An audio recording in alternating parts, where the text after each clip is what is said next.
السلام علیکم ورحمۃ اللہ وبرکاتہ۔ آج ہم لوگ پڑھنے جا رہے ہیں سورہ الاعراف کا پہلا رکوع۔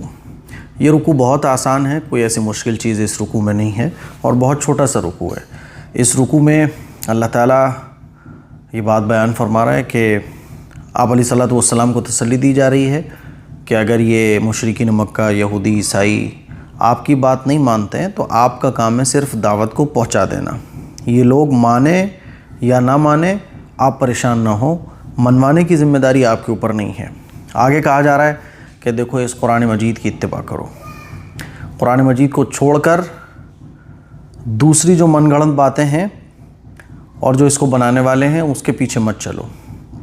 پھر پچھلی قوموں پر جو عذاب آیا اللہ تعالیٰ اس کو بیان فرما رہا ہے کہ پچھلی بہت ساری قومیں ایسی گزری ہیں کہ انہوں نے اللہ کی نافرمانیاں کی اور اپنی زندگی میں مست ہو گئے تو اللہ تعالیٰ نے ان کے اوپر عذاب نازل کیا۔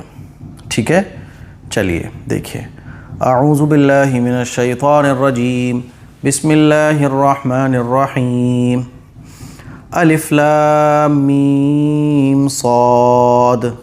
یہ حروف مقطعات میں سے ایک لفظ ہے، تو یہ حروف مقطعات ہیں، بلکہ اس کو تو لفظ بھی نہیں کہہ سکتے۔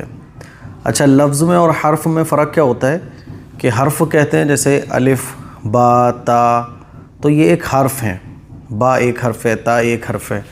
لفظ کہتے ہیں کہ پورا حرفوں کو مل کر، حروف کو ملا کر کوئی ایک لفظ بنتا ہے، جیسے کہ کتاب، تو کاف تا با سے مل کے یہ کیا بنا؟ کتاب، تو یہ کہا جائے گا لفظ۔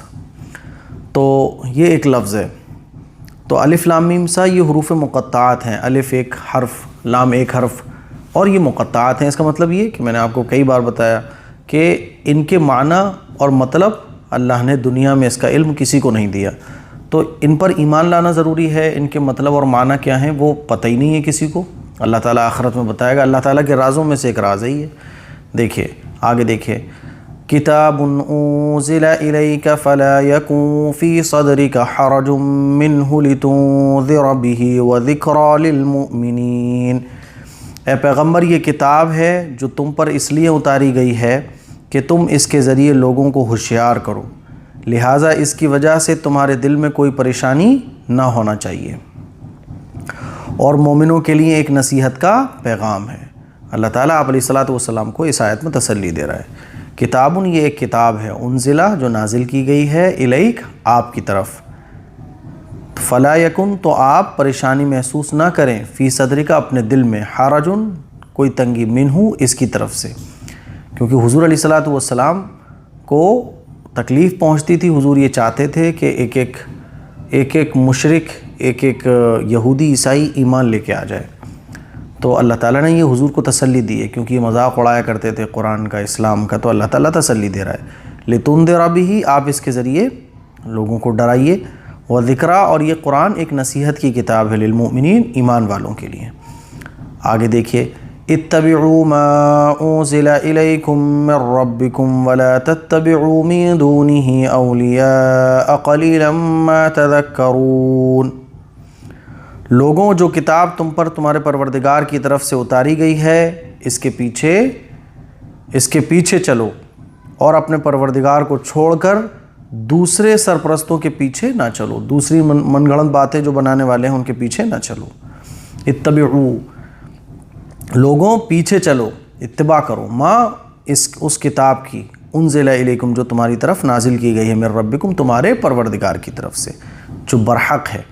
ولا تتبعوا، اور تم پیچھے مت چلو، من دونہ اس کو چھوڑ کر، اولیاء دوسرے من گھڑت چیزیں بنانے والے سرپرستوں کو، آقاؤں کے پیچھے، قلیلم بہت تھوڑے ہیں، ما وہ لوگ، تذکرون جو نصیحت حاصل کرتے ہیں۔ اچھا، بہت تھوڑے لوگ ہیں جو نصیحت مانتے ہیں۔ چلیے آگے دیکھیے، اللہ تعالیٰ عذاب کے بارے میں ذکر فرما رہا ہے کہ پچھلی قوموں پر عذاب آیا ہے، تم بھی اگر نہیں مانو گے تو ایک وقت وہ آئے گا کہ عذاب آ جائے گا۔ وَكَم مِّن قَرْيَةٍ أَهْلَكْنَاهَا فَجَاءَهَا بَأْسُنَا بَيَاتًا أَوْ هُمْ قَائِلُونَ۔ کتنی ہی بستیاں ہیں جن کو ہم نے ہلاک کیا، چنانچہ ان کے پاس ہمارا عذاب راتوں رات آ گیا، یا ایسے وقت آیا جب وہ دوپہر کو آرام کر رہے تھے۔ کبھی رات میں عذاب آیا، کبھی دن میں آیا، لیکن یہ عذاب اللہ کے تب آتے ہیں جب لوگ بالکل مست ہوتے ہیں اپنی زندگی میں، انہیں کچھ پرواہ نہیں ہوتی ہے، بالکل بے پرواہ جب وہ ہو جاتے ہیں۔ وَكَمْ اور کتنی من قریۃ بستیاں ہیں اہلکناہا جن کو ہم نے ہلاک کر دیا، فجاءہا تو آیا ان کے پاس بأسنا ہمارا عذاب بیاتن راتوں رات، او ہم قائلون یا ایسے وقت میں ہم قائلون جب وہ دوپہر کے وقت میں آرام کر رہے تھے۔ آگے دیکھیے، اچھا جب عذاب آ جاتا ہے تو ظاہر سی بات ہے، عذاب جب آتا ہے کوئی بھی مجرم کو جب پکڑا جاتا ہے تو اس کو پتہ ہوتا ہے کہ میں نے جرم کیا ہے، اس وجہ سے مجھے پکڑا گیا ہے۔ تو ایسے ہی جب ان پر عذاب آیا تو یہ توبہ کرنے لگے پچھلی قوموں پر جتنا عذاب آیا ہے، لیکن اس وقت پر ان کی توبہ قبول نہیں ہوتی ہے۔ جیسے کہ جب قیامت کی بڑی بڑی نشانیاں ظاہر ہو جائیں گی تو جو لوگ ایمان لے کر آئیں گے، ایمان لانا ان کو نفع نہیں دے گا، کیونکہ ایمان بالغیب ضروری ہے نا۔ فما كان دعواهم اذ جاءهم بأسنا الا ان قالوا انا كنا ظالمين، پھر جب ان پر ہمارا عذاب آ پہنچا تو ان کے پاس کہنے کو اور تو کچھ تھا ہی نہیں، بس بول اٹھے کہ واقعی ہم ظالم ہیں، واقعی ہم ظالم تھے۔ فما كان تو نہیں تھا دعواہم ان کا کوئی دعویٰ، یعنی ان کا بولنا صرف یہی تھا، اذ جب جاءہم ان کے پاس آیا بأسنا ہمارا عذاب، الا کیا بولنا تھا، ان قالو کہ وہ کہنے لگے انا کننا کہ بے شک ہم ہی ظالمین ظالم تھے، اسی لیے اللہ نے عذاب نازل کیا ہے۔ چلیے، فَلَنَسْأَلَنَّ الَّذِينَ أُرْسِلَ إِلَيْهِمْ وَلَنَسْأَلَنَّ الْمُرْسَلِينَ۔ اچھا آخرت کے میدان میں بھی یہ لوگ یہی کہیں گے، ظالم تھے، توبہ کریں گے، معافی مانگیں گے، لیکن اس وقت کچھ فائدہ ان کو نہیں ہوگا۔ اللہ تعالیٰ آگے فرما رہا ہے کہ پیغمبر سے بھی پوچھا جائے گا اور ان سے بھی پوچھا جائے گا۔ ان سے کیا پوچھا جائے گا، کیا تمہارے پاس پیغمبر کی دعوت نہیں پہنچی تھی؟ اور اللہ تعالیٰ آگے یہ بھی فرما رہا ہے کہ ہمیں پتہ ہے، ہمیں سب معلوم ہے، لیکن یہ پوچھا کیوں جا رہا ہے؟ ان کی ذلت اور رسوائی کو اور بڑھانے کے لیے۔ ہوتا ہے نا ڈانٹ لگاتے وقت ٹیچر پوچھتے ہیں، والدین پوچھتے ہیں، تمہیں معلوم نہیں تھا میں نے اس کام کے لیے تم کو منع کیا ہے، تمہیں پتہ نہیں تھا؟ تو یہ اس لیے پوچھا جاتا ہے تاکہ اس کو شرمندگی ہو، ندامت ہو، اور ذلیل و رسوا کرنے کے لیے۔ چلیے، فَلَنَسْأَلَنَّ الَّذِينَ أُرْسِلَ إِلَيْهِمْ وَلَنَسْأَلَنَّ الْمُرْسَلِينَ، اب ہم ان لوگوں سے ضرور پوچھ گچھ کریں گے جن کے پاس پیغمبر بھیجے گئے تھے، اور ہم خود پیغمبروں سے بھی پوچھیں گے کہ انہوں نے کیا پیغام پہنچایا اور انہیں کیا جواب ملا، یہ اللہ تعالیٰ پوچھے گا آخرت میں۔ فَلَنَسْأَلَنَّ تو ہم ضرور پوچھیں گے، الَّذِينَ ان لوگوں سے، اُرْسِلَ إِلَيْهِمْ جن کی طرف پیغمبر بھیجے گئے، وَلَنَسْأَلَنَّ اور ہم ضرور پوچھیں گے مرسلین رسولوں سے بھی، فَلَنَقُصَّنَّ عَلَيْهِمْ بِعِلْمٍ وَمَا كُنَّا غَائِبِينَ، پھر ہم ان کے سامنے سارے واقعات خود اپنے علم کی بنیاد پر بیان کر دیں گے، کیونکہ اللہ تو سب جانتا ہے، کیونکہ ہم ان واقعات کے وقت کہیں غائب تو نہیں تھے، اللہ تو سب دیکھ رہا ہے، اللہ سب جانتا ہے، تو اللہ تعالیٰ کہہ رہا ہے ہم ان سے پوچھیں گے، اور یہ پوچھنا کیوں ہوگا؟ ان کی ذلت اور رسوائی کو بڑھانے کے لیے۔ فَلَنَقُصَّنَّ تو ہم ضرور بیان کریں گے، علیہم ان کے سامنے، بعلم اپنے علم کی بنیاد پر، جو بھی کچھ انہوں نے حرکتیں کی وہ سب ان کے سامنے آ جائیں گی۔ اللہ کا ایک ہمارے یہاں تو ڈرون، کیمریز، یہ سب سیکورٹی سسٹم ہوتا ہے نا، تو اللہ کا سسٹم کتنا بڑا ہوگا سوچ کر دیکھو۔ ہما کننا اور ہم نہیں تھے غائبین، غائب تو نہیں تھے کہیں۔ اب اللہ تعالیٰ آگے بیان کر رہا ہے کہ ان کی نالائقیوں کو ترازو میں تولا جائے گا، جس کے گناہ زیادہ ہوں گے وہ جہنم میں جائے گا، جس کی نیکیاں زیادہ ہوں گی وہ جنت میں جائے گا، اور جس کی نیکیاں اور گناہ دونوں برابر ہوں گے وہ میں نے بتایا تھا سورت کے شروع کرنے میں، وہ اعراف میں ہوں گے۔ وَالْوَزْنُ يَوْمَئِذٍ الْحَقُّ فَمَن ثَقُلَتْ مَوَازِينُهُ فَأُولَئِكَ هُمُ الْمُفْلِحُونَ، اور اس دن اعمال کا وزن ہونا اٹل حقیقت ہے، چنانچہ جن کے ترازو کے پلڑے بھاری ہوں گے وہی فلاح پانے والے ہوں گے۔ والوزن، اچھا ترازو اللہ تعالیٰ کیسے تولے گا؟ تو آج کل سمجھنا تو بہت آسان ہے، اربوں کھربوں اور بڑی بڑی چیزوں کا وزن بھی تول دیا جاتا ہے، یہاں تک کہ ہماری سانس کا، ہوا کا وزن ہے نا، ہیٹ کا وزن، جو چیزیں نظر آتی ہیں ان کا بھی وزن، جو نظر نہیں آتی ہیں اس کا بھی وزن، ہر چیز کا وزن پاسبل ہے آج کل۔ تو جب اللہ کے بنائے ہوئی مخلوق انسان کا مائنڈ اتنا زبردست ہے، سوچو تو اللہ تعالیٰ کا بنایا ہوا قانون کتنا، اور اللہ تعالیٰ کا بنایا ہوا نظام کتنا زبردست ہوگا۔ سورج کو دیکھو دنیا سے کتنا بڑا ہے، جب اللہ نے ایسی ایسی چیزیں بنا دی ہیں، دنیا اور یہ چاند، یہ ستارے، یہ پوری کائنات، کہ اس پر ریسرچ کرتے کرتے سالوں گزر گئی ہیں، تب جا کے انسانوں کو اتنا سا علم پہنچا ہے۔ جیسے کہ سمندر اللہ کی بنائی ہوئی ایک چیز ہے، سمندر کا 5% علم بھی آج سائنسدانوں کو حاصل نہیں ہوا ہے، باقی 95% تو بہت دور ہے۔ 5% تو سوچ کر دیکھو کہ اللہ کا نظام کتنا زبردست ہے۔ تو اللہ فرما رہا ہے والوزن، اس دن وزن ہوگا، ویومئذ، اس دن حق، وزن ہوگا، اور یہ حق ہے، بالکل سچ ہو کر رہے گا وزن۔ فمن، تو جو شخص ثقلت، بھاری ہو گیا، موازین، اس کا پلڑا، فاولئک هم المفلحون، فاولئک،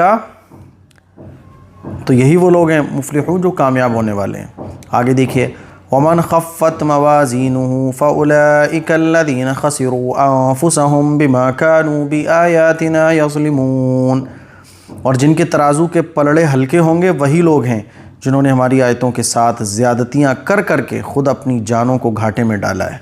اللہ فرما رہا ہے جن کی نیکیوں کے پلڑے ہلکے ہوں گے، گناہوں کے پلڑے بھاری ہوں گے، تو یہ جہنم میں ہوں گے۔ جن کے نیکیوں کے پلڑے بھاری ہوں گے، گناہوں کے پلڑے ہلکے ہوں گے، تو وہ جنت میں جائیں گے۔ ومن خفت، اور وہ شخص کہ ہلکا ہوگا، موازین، جس کا ترازو نیکیوں والا پلڑا، فاولئک، تو یہی وہ لوگ ہیں خسروا، جنہوں نے نقصان اٹھایا ہے، نقصان کیا ہے، انفسہم، اپنے اوپر، بما کانوا، اس وجہ سے کہ یہ لوگ بآیاتنا، ہماری آیتوں کے ساتھ، یظلمون، ظلم کرتے تھے، یعنی جھٹلاتے تھے۔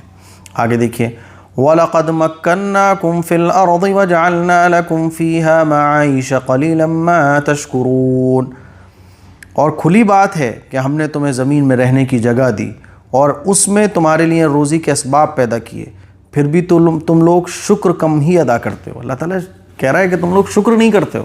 زمین ہم نے تمہارے رہنے کے لیے بنائی، زمین میں رہنے کے لیے کیا کیا نہیں دیا ہے۔ دیکھو زمین میں آپ دیکھیے کہ گریوٹی، یعنی کوئی چیز اوپر سے پھینکی جائے تو نیچے آتی ہے، تو یہ گریوٹی دیکھو آپ، نہ تو زیادہ ہے نہ کم ہے، انسان بیٹھ سکتا ہے، کھڑا ہو سکتا ہے۔